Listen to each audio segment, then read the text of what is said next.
我哋之前嗰幾集講過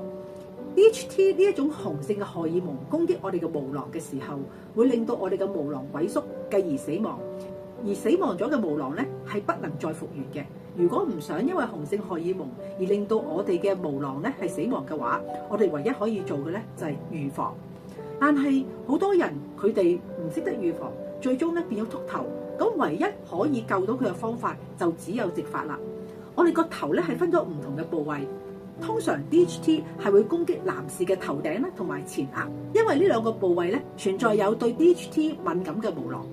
當呢一個敏感嘅毛囊遇到 DHT 呢條鎖匙嘅話，佢哋啱啱就好合拍，就打開咗呢個脫髮嘅程序。植髮嘅原理咧就係將我哋咧頭嘅其他部分，例如我哋嘅後枕啦同埋兩側冇對 DHT 敏感嘅毛囊喺佢呢度咧掹出嚟，然後咧就種植喺處我哋被 DHT 攻擊因而引致毛囊死亡嘅位置。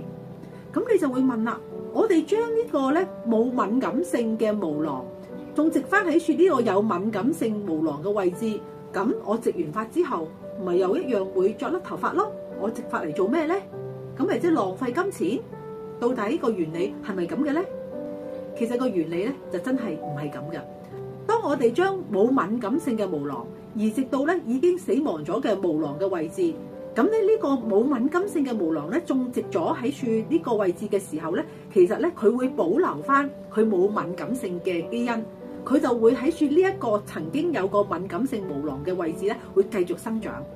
所以大家咧係唔需要擔心，呢個就係點解植髮係唯一可以幫助我哋咧係解決呢一個因為 DHT 雄性激素嘅攻擊而引致毛囊死亡而引致禿頭嘅唯一嘅治療方案啦。